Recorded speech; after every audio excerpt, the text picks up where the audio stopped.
Hi everyone, welcome back to my channel. I'm House TV.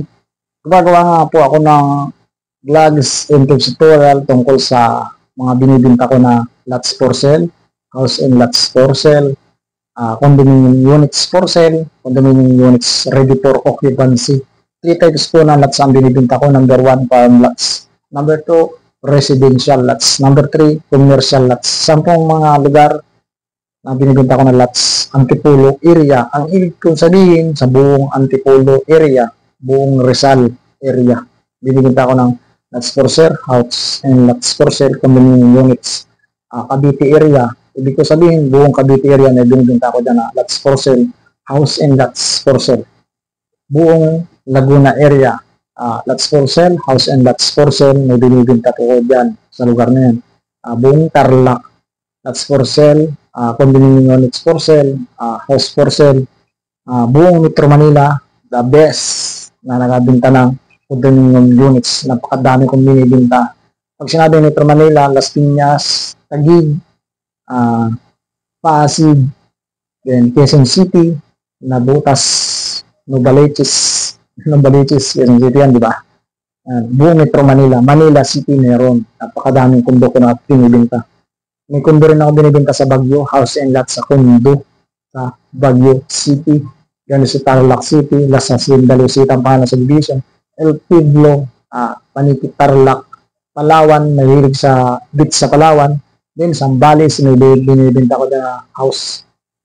Tapos lots for sale, Zambales, Cavite, Batangas, Laguna, Metro Manila, buong Rizal, okay, lahat na, buong Pilipinas na binibenta ko na house and lots, condominium units, lots for sale. Okay? Yung topics po natin ngayon, yan. Ang ibig sabihin ng PIS. Anong saan nyo yung PIS? Pasalo. PIS, di ba yung mga bahay na pasalo? Yan, tinatawag na PIS. Ito po yung PIS. Yung PIS, yan na nakalagay yan sa mga boundary ng mga properties natin o sa mga pagitan ng mga lupa natin sa province. Unang-una makikita ninyo yung PIS sa katawagan niya sa Quezon Province, sa Bicol o sa Southern Tagalog region. PIS, tinatawag nila na muhon o sa English, private survey ng properties, diba? Private survey. Nakalagay yan doon sa ganggahitan ninyo or ganggabinti ninyo na siminto, nakalagay nga sa boundary o pagitan ng lupa ninyo o pagitan ng properties. Ibig sabihin na naka-indicate na PIS sa pagitan o sa boundary ng mga lupa ninyo. Ibig sabihin na private survey. Yan, yun yung pagitan. Survey na. Next, may tinatawag tayo dyan na BL, Bureau of Plans. Yan yung 4 na bahagi. Bureau of Plans, yung nag-survey. Pag may nakita kayo yan, BL, Bureau of Plans. Next, PLS, Public Land Subdivision, ang ibig sabihin yan, yung PLS. Next natin yung ER, Agrarian Reform, yan nag-survey. Ulitin natin, anong PIS, anong ibig sabihin ng PIS? Private survey, tawag sa Southern Tagalog, muhon, nakalagay sa pagitan o boundary ng properties, pagitan ng mga lupa o boundary ng mga properties. Ang ibig sabihin na survey na private survey.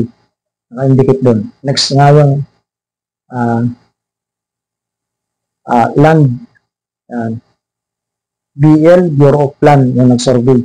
Next, PLS, Public Land Subdivision. Yan yung survey. Next, ER, Agrarian Reform. Kapag may nakita kayo na mga naka-indicate na ganyan, yun yung mga land survey. Okay? Sa mga may mga katanungan po, comment. May gusto pa po ba kayong itanong tungkol sa mga lots niyo o mga properties? Comment po kayo dyan. Sasagutin po natin yung na katanungan ninyo. Okay? Thank you for watching. I'm House TV. Bye-bye. Bili na kayo for the investment, for the tayo ng bahay, ano pa man, pamana ninyo sa mga anak ninyo. Okay? Ako nagsasabi, ang lots ay nag-i-increase kada year, increase barrio, nag-i-increase po yung value niya kada year, increase your money,